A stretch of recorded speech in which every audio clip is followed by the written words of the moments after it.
Chers auditeurs, bonjour et bienvenue à ce nouvel épisode du Balado L'État du monde. Toujours à ma compagnie, Jocelyn Coulon, à Montréal. Comment Salut ça mon va? cher. Très bien, et toi? Ouais, t'as passé une belle semaine? Oui, oui, occupé, mais intéressante. Bon, faut que ça soit occupé. Oui. Sinon. Bon, ben écoute, aujourd'hui, on a une variété de petits sujets, qui vont être très, très, très intéressants.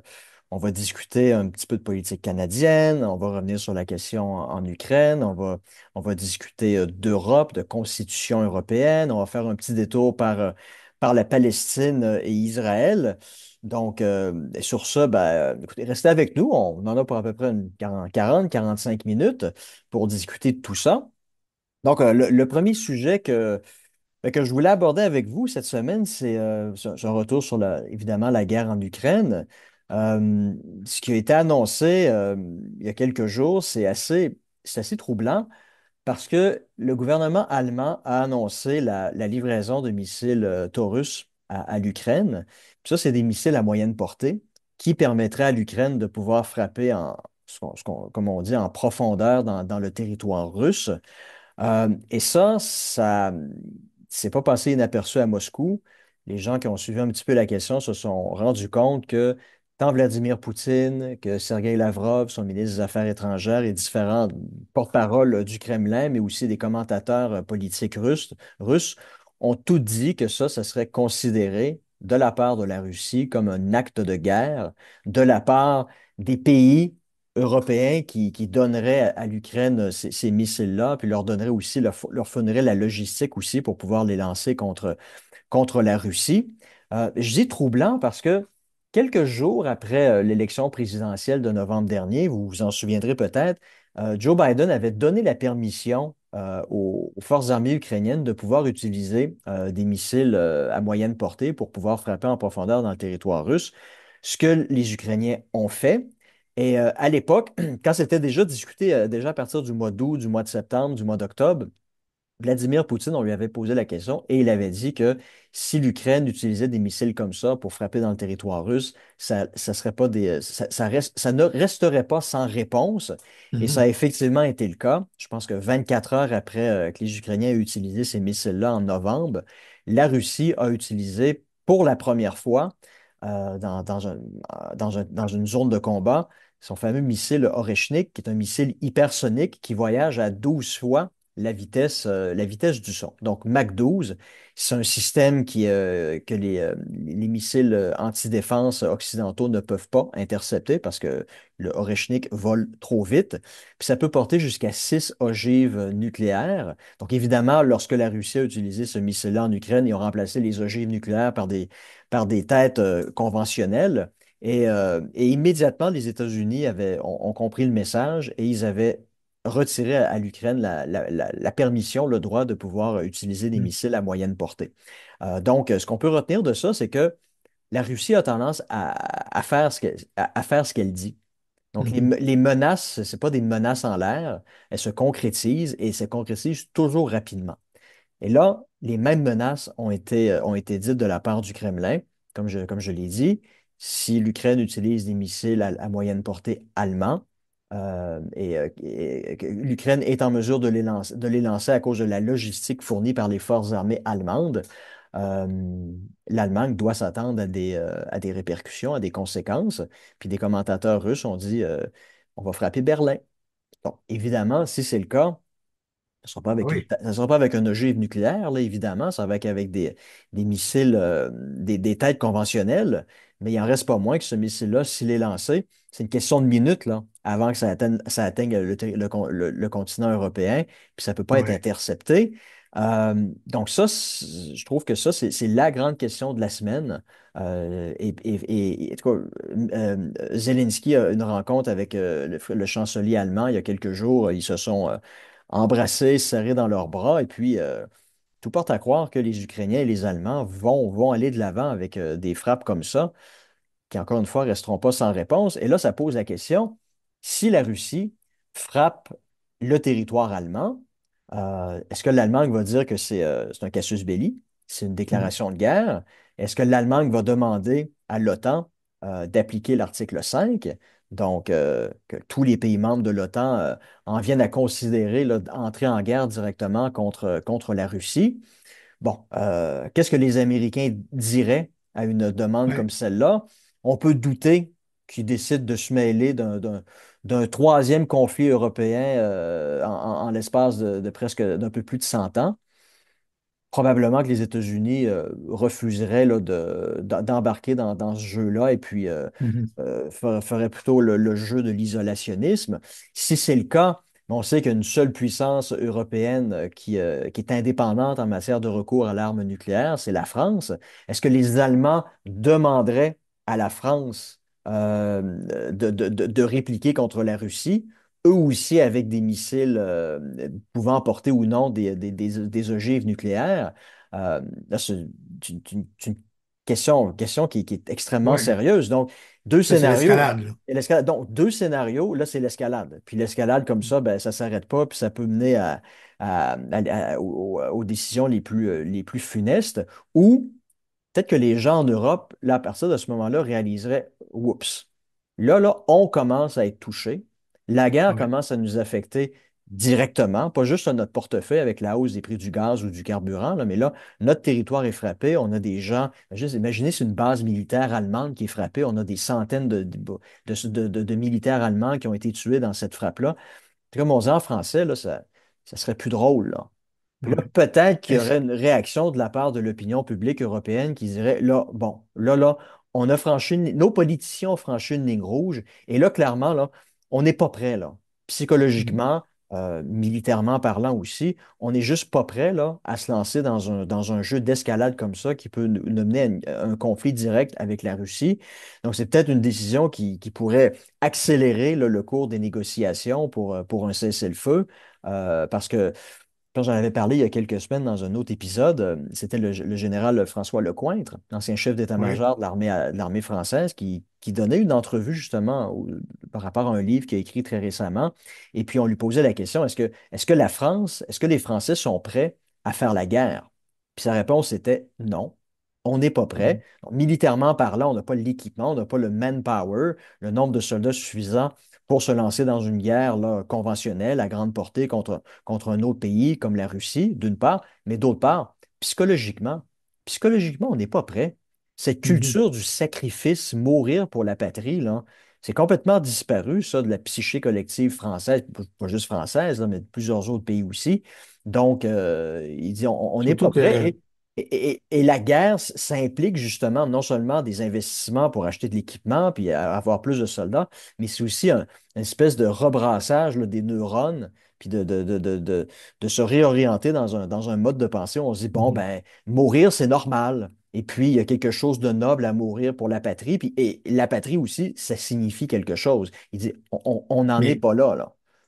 mais est-ce que venir à la rescousse de l'Allemagne, c'est défendre la patrie? Ça, c'est déjà une première question. Première question pour les Maintenant, Français, oui. euh, maintenant, au lieu de frapper l'Allemagne, est-ce que la Russie pourrait pas plutôt frapper en Pologne les bases qui servent à entretenir ou à accueillir les armements occidentaux avant qu'ils ne soient transférés à l'Ukraine?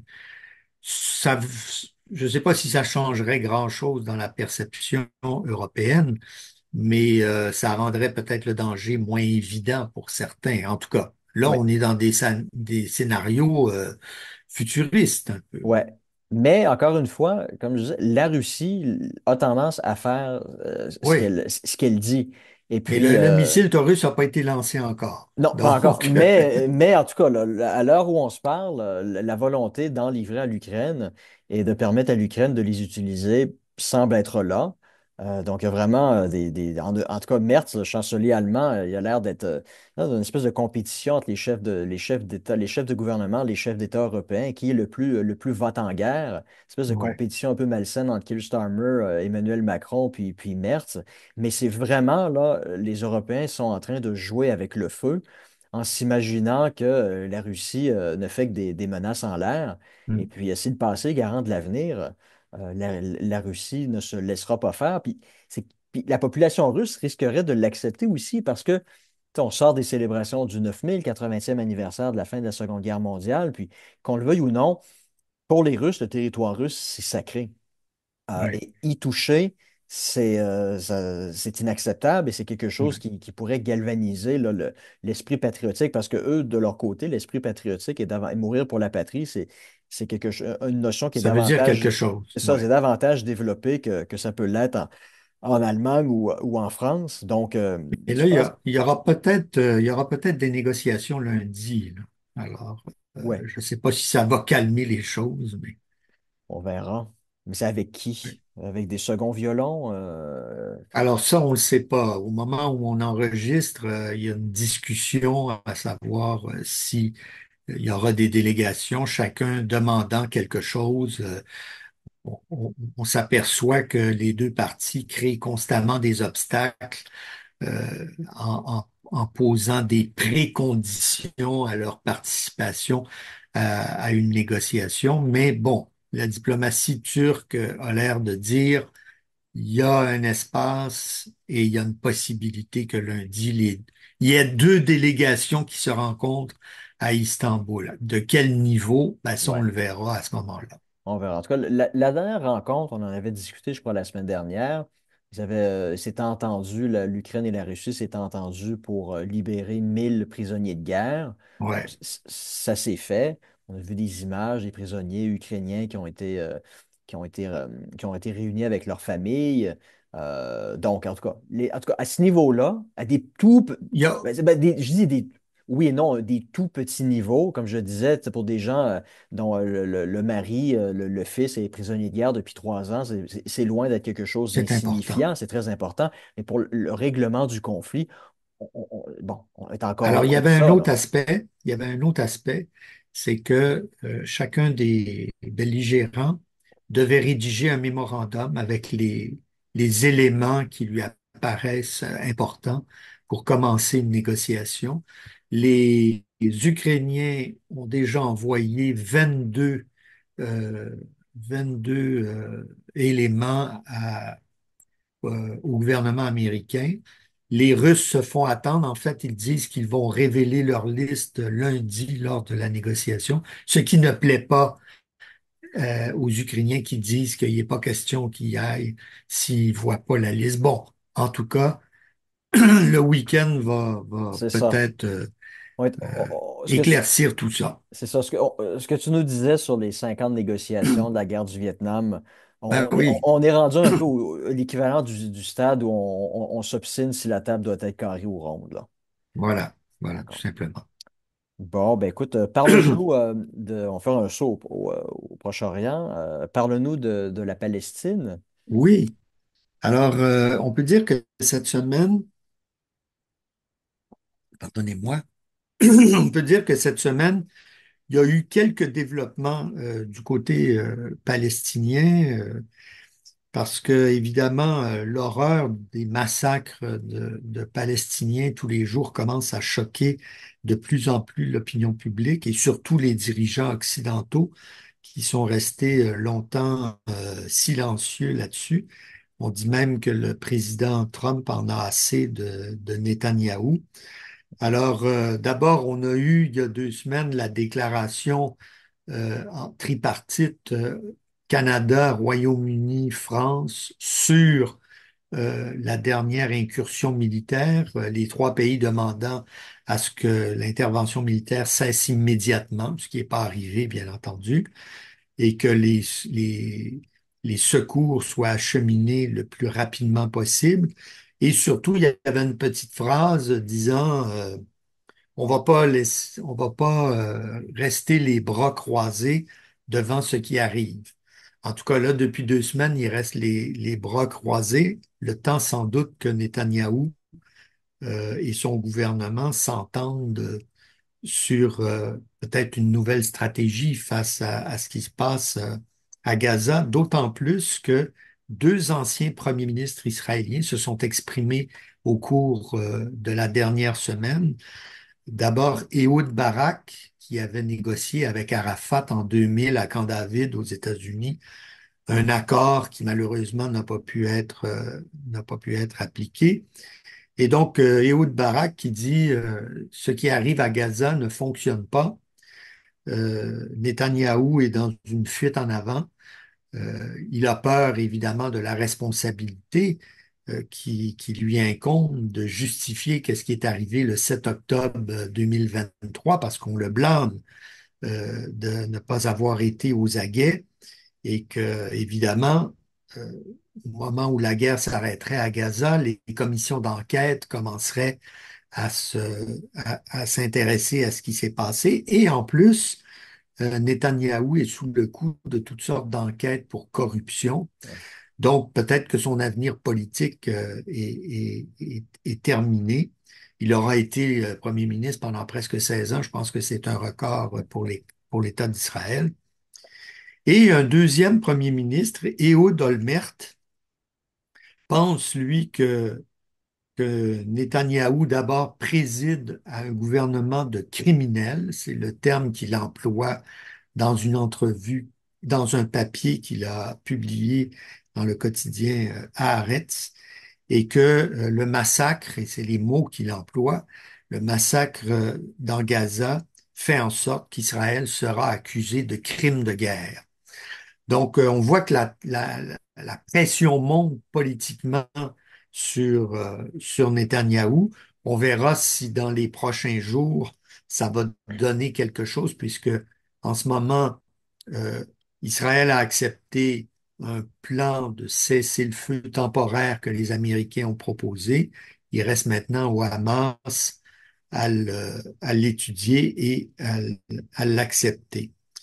Tout ça intervient au moment où, le 18 juin, il y aura une conférence internationale à New York sur la question des deux États vivant côte à côte pacifiquement, donc Israël et la Palestine. Et la conférence est coprésidée par la France et l'Arabie saoudite. Et on a appris ce matin que le président français Emmanuel Macron y sera, ce qui sera pas compliqué pour lui parce que la veille, il va être à Kananaskis, en Alberta, pour le sommet du G7.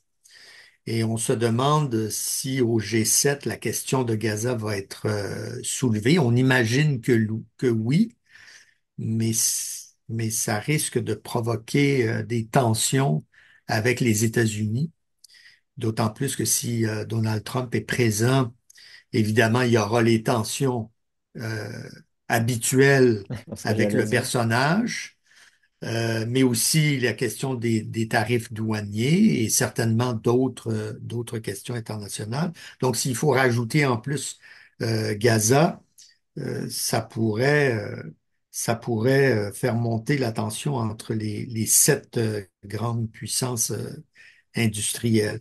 Donc, Macron et euh, Mohammed Ben Salman, le prince héritier saoudien, seront présents à New York.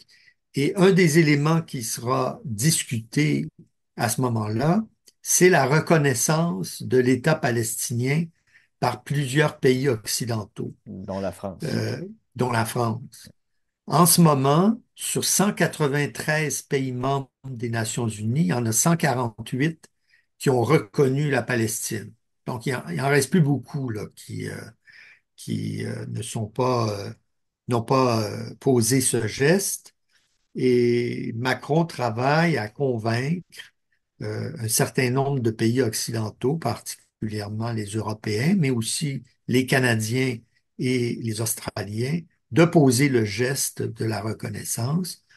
Euh, les Canadiens, comme vous le savez sans doute, ont, ont dit qu'ils reconnaîtraient l'État de Palestine non pas à la fin du processus de négociation, mais au moment où ils estimeraient que ça pourrait aider à mener à un État palestinien indépendant. C'est un peu biscornu comme Bon, élément de comme langage formulation, oui. comme formulation. Mais bon, c'est quand même une évolution par rapport à la position traditionnelle du Canada qui a toujours été alignée sur les intérêts israéliens. Alors, On verra ce que cette conférence du 18 juin va accoucher. Est-ce que ça va mettre un terme au- à l'intervention militaire à Gaza et aussi euh, au grignotage du territoire palestinien en Cisjordanie, dont on ne parle que rarement. Mais là aussi, il y a un conflit de basse intensité, mais qui est sanglant, puisqu'il y a des Palestiniens qui sont souvent tués par des colons israéliens. Et là, le gouvernement israélien a annoncé l'implantation d'une quinzaine Mhm. de colonies. Et donc, graduellement, l'élément terrestre qui serait constitutif de l'État palestinien est grignoté tous les jours depuis des décennies, Ouais, finalement. ouais. Alors, avant, il y avait 50 000 colons en Cisjordanie. C'était possible de trouver un accord. Aujourd'hui, ils approchent le million. Et donc, ça va devenir extrêmement difficile euh, de cartographier Mm. l'État palestinien. Et en plus, si les troupes israéliennes occupent une bonne partie de Gaza, parce que le gouvernement a l'air d'être déterminé à occuper le territoire, là aussi, ça va poser un problème sur l'aspect terrestre, Ouais. territorial, pardon, de l'État palestinien. Donc, voilà un peu les nouvelles de Palestine. C'est pas tout En à fait, fait non, c'est ça, j'ai très rose l'impression, pour les Palestiniens. on est en train de s'éloigner, en fait, d'une paix durable dans la région, là, surtout depuis les événements d'octobre 2023, là. Mais c'est Ouais. ça, il y a un élément dont on parle un peu, puis on devrait, parce qu'il y a beaucoup de gens au Canada qui parlent de la nécessité d'instaurer un système proportionnel afin de donner une voix aux gens qui ont des opinions plus minoritaires. Puis je pense qu'une des parties, une des causes, des racines du problème dans le conflit israélo-palestinien, pense en Israël, c'est justement la présence d'un système proportionnel presque à l'état pur, ce qui fait en sorte que vous avez des tout petits partis très orthodoxes des minorités religieuses qui obtiennent un siège, deux sièges, donc obtiennent 1 ou 2% des voix, donc des partis extrêmement marginaux, mais pour former une coalition gouvernementale, donc Ouais. c'est le cas avec Netanyahou, il n'y a pas le choix de s'associer avec ces tout petits partis-là pour être en mesure d'avoir une majorité. Donc vous vous imaginez à quel point un petit parti qui a obtenu 1 ou 2% a un poids extrêmement considérable dans la prise de décision du gouvernement israélien. Donc, un parti comme ça peut faire littéralement chanter le premier ministre avec son seul et unique député ou ses deux députés pour dire si vous ne permettez pas la création de nouvelles colonies à Gaza, en Cisjordanie, bien, on vous retire notre appui. Puis là, le gouvernement tombe, puis c'est une nouvelle élection. Puis là, ça risque d'être les Mm. travaillistes qui vont prendre le pouvoir avec eux-mêmes une coalition avec d'autres petits partis. Donc ça, c'est... beaucoup de personnes pensent que le système proportionnel, c'est merveilleux, ça règle tous les problèmes. Moi, Ouais. à contrario, je dirais qu'il faut faire attention. De toute façon, il n'y a rien de parfait, il n'y a pas de système parfait, mais un système comme celui-là peut justement... C'est- Celui-là, celui-là est allé à l'extrême, sans ah oui, doute, parce c'est que, un comme tu système dis, c'est proportionnel pur. Ah oui, pur. Alors que celui qui est en Allemagne, ben, il faut avoir au moins 5% des voix pour pouvoir se retrouver avec une députation. c'est ça. Donc, ça élimine justement Ces, ces les petits petits partis-là. partis. Ouais. Voilà. Voilà. Écoutez, deux derniers sujets quand même assez rapides. Moi, je vais faire un retour sur la visite royale Oui. du roi Charles. Écoutez, je tiens à préciser d'emblée, là, je ne suis pas monarchiste. Moi, la préservation de la monarchie en Grande-Bretagne, ça me laisse ni chaud ni froid. J'en ai rien à foutre, pour être bien honnête avec vous. C'est juste que j'ai trouvé que il y a eu beaucoup de raccourcis par rapport à la royauté, son Mhm. utilité au cours des derniers jours lors du discours du trône. Essentiellement, ce qu'on entendait, c'est le prince Charles. On l'a appelé le prince Charles pendant Oui, tellement ma foi longtemps. 50 ans. Donc, le roi Charles, il sert à rien, c'est inutile, il coûte une fortune, il débarque chez nous, c'est sur notre bras, puis il y a un système colonialiste derrière tout ça, puis on devrait tout simplement abolir la monarchie. D'ailleurs, motion que l'Assemblée nationale a adoptée. Je trouve que c'est un petit peu court comme raisonnement, puis pour deux raisons. La première raison, c'est euh, le coût le coût réel de la monarchie. J'ai fait des petites recherches et puis en termes là, d'investissement public pour générer des revenus, là, c'est un système, ma foi, qui est pas mal du tout, là. Donc, annuellement, pour la Grande-Bretagne, le budget que la Chambre des communes accorde à Buckingham Palace pour que ces gens-là puissent vivre, payer l'électricité, etc., c'est à peu près de 80 à 85 millions de livres sterling. Donc, en C'est la compte, liste royale, comme on dit. voilà. Donc, ça, en dollars canadiens, ce serait à peu près l'équivalent de 150 millions à peu près là, de dollars canadiens. Donc, c'est le budget, c'est ce que les contribuables britanniques donnent à chaque année à la monarchie. L'équivalent d'à peu près 150 millions de dollars canadiens. On va dire, ah, c'est énorme, ça n'a pas de bon sens, on pourrait prendre cet argent-là, puis ouvrir je ne sais pas combien d'écoles, puis améliorer les systèmes de santé. Alors, ça, première partie du raisonnement qui est un petit peu court. Parce que l'autre question qu'on doit se poser, c'est est-ce que la monarchie rapporte de l'argent? Puis encore une fois, j'ai fait des petites recherches, puis voici l'évaluation de ce que la monarchie rapporte en matière de tourisme. Donc, les retombées touristiques de la monarchie britannique. Vous avez des gens de par le monde qui vont en Grande-Bretagne pour prendre une photo devant Buckingham Palace, Ben oui. s'acheter une tasse à café avec la face de la reine, puis plein d'autres gogos comme ça, là.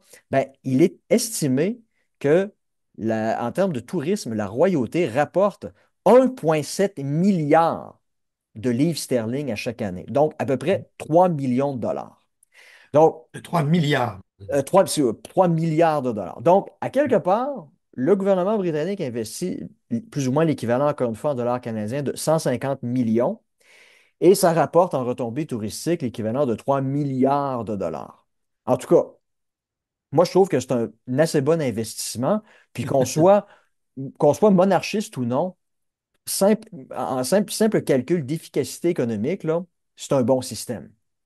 L'autre chose, c'est, faut pas négliger aussi que, bon, vous savez, le roi, hein, bon, c'est techniquement choisi par Dieu, donc le roi a une certaine aura, surtout sa mère, la reine Élisabeth, qui était évidemment très respectée.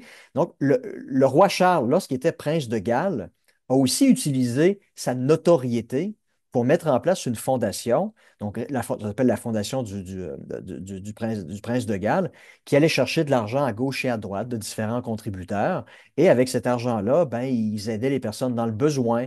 Ils ont aidé des décrocheurs à retourner à l'école, à obtenir des diplômes. Donc, ils ont fait des contributions sociales quand même assez significatives. Encore une fois, depuis sa création en 1973, la Fondation du Prince de Galles a récolté l'équivalent d'à peu près 100 millions de livres sterling. Donc, pas mal quand même.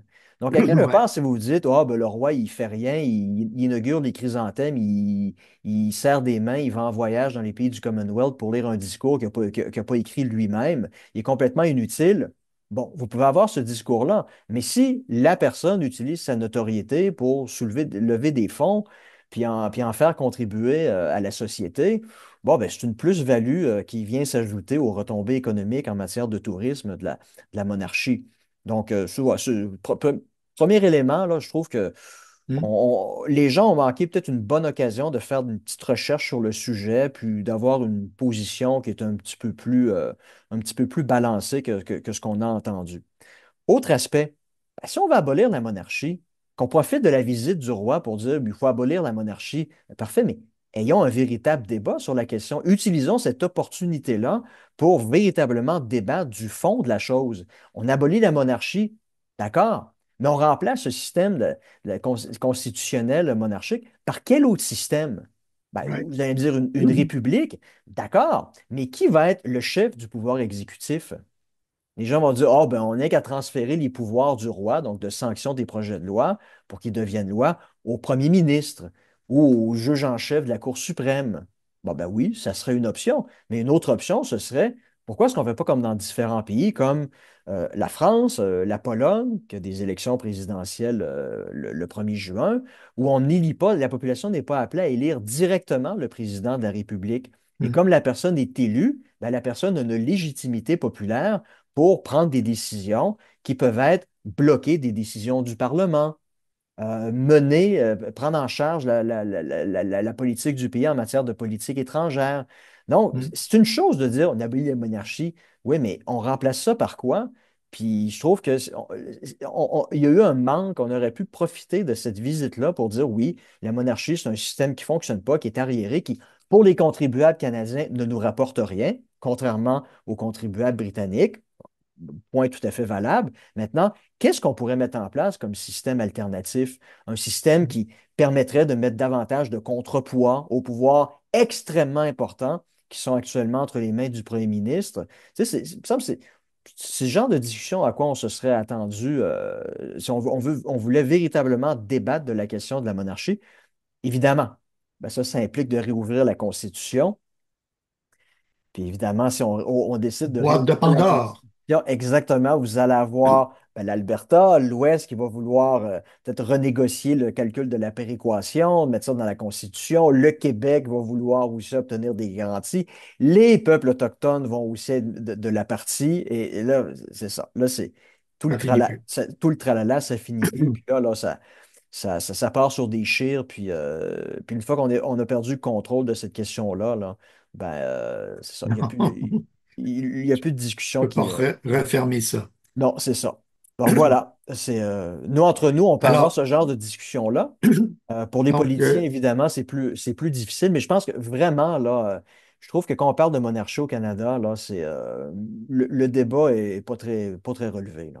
et juste pour terminer sur la monarchie, euh, The Economist, qui est l'hebdomadaire britannique, qui se présente comme un hebdomadaire républicain, a déjà fait un éditorial il y a très, très longtemps. C'est un souvenir que j'ai, euh, et qui, évidemment, se penchait sur la monarchie et concluait que si c'était plus coûteux de la changer que de la garder, ben, valait mieux la garder. Puis c'est tout. Hmm. Ouais. Coûteux, lorsqu'il disait ça, c'était évidemment en termes financiers, il faudrait avoir un président de la République ici, mais coûteux socialement et touristiquement aussi. Alors, parce que évidemment, tu abolis la monarchie, il y a des émotions qui peuvent Ah oui. exploser, particulièrement en Grande-Bretagne, certainement pas ici. Alors, il faisait ce bilan-là, et ma foi, ça, je pense que le monde va finir avec ce que Oscar Wilde a déjà dit. Il restera 5 rois un jour.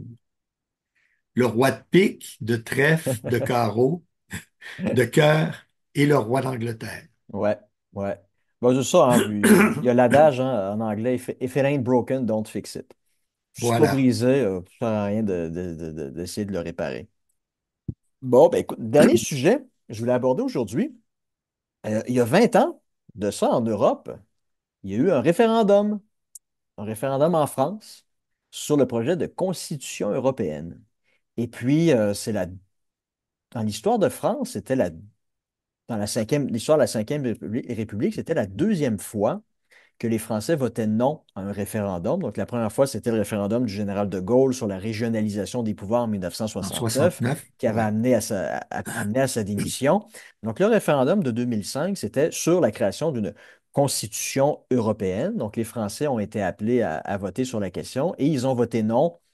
C'est quoi, c'était 55%. Donc, Quelque chose comme ça, ouais. disons C'est que assez fort. c'était une majorité claire, puis la question était claire aussi. Le problème, c'est que, moi, je trouve que cet événement-là a façonné sur le plan politique, la politique en France, mais aussi dans une bonne partie des autres pays européens au cours des 20 années qui ont suivi. C'est que, ben, le problème, c'est que même si les Français ont dit non à la création d'une constitution européenne, c'est que dans les années suivantes, je pense que c'est par le biais du traité de Lisbonne, ben, la France a finalement accepté l'essentiel de ce qu'il y avait dans les articles du projet de constitution de 2005, puis ils les ont mis en application en ratifiant sans passer par un référendum, les traités subséquents.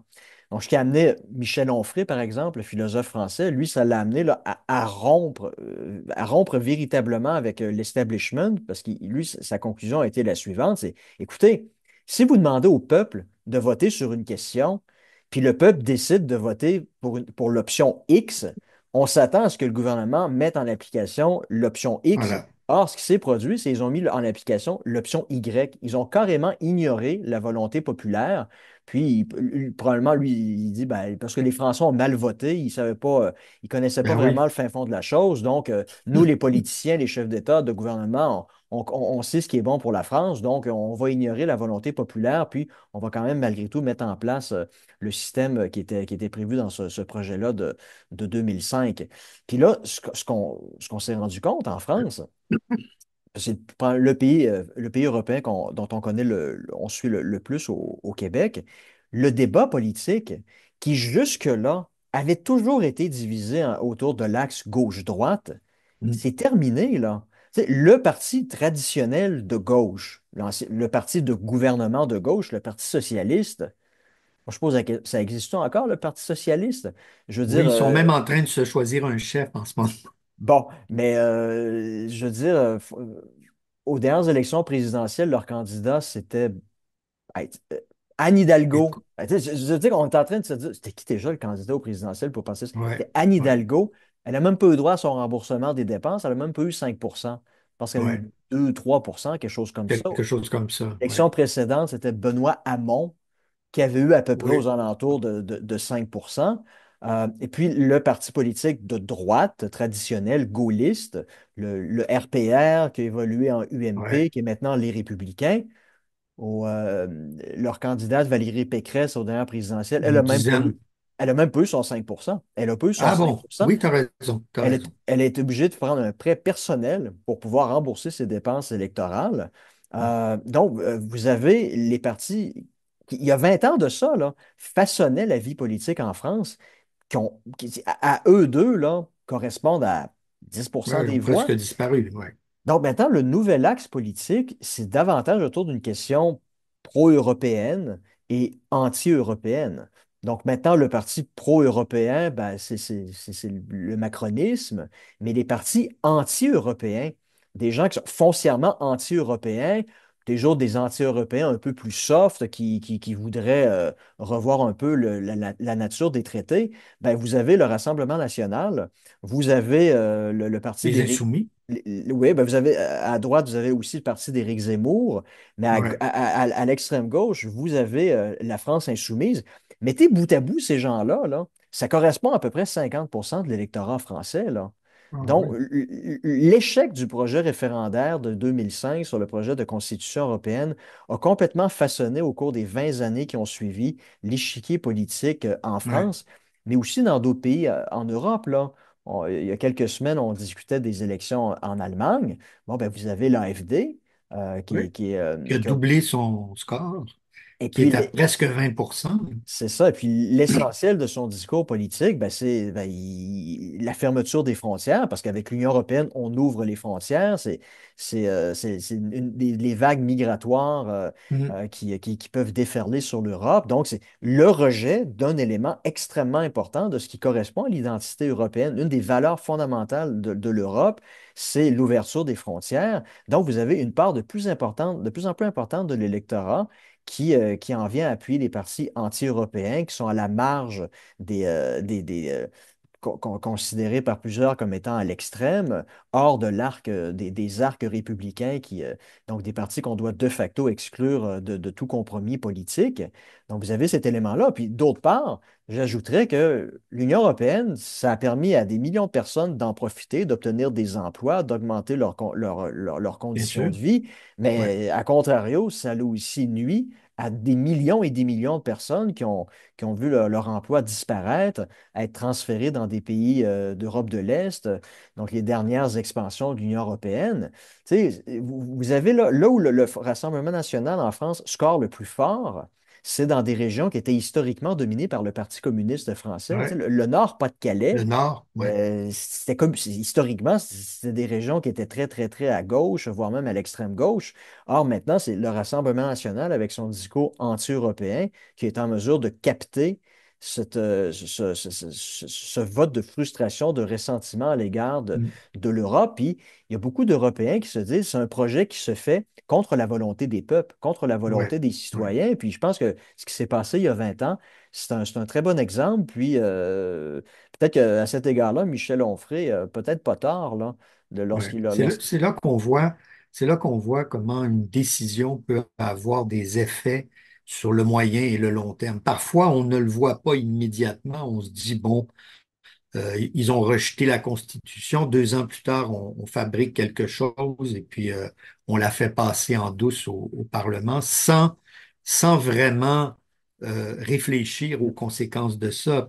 Peut-être parce que justement les élites étant devenues très éloignées de la population, Ouais, analysent mal les conséquences d'un geste pareil et ça leur revient en plein visage finalement. ouais.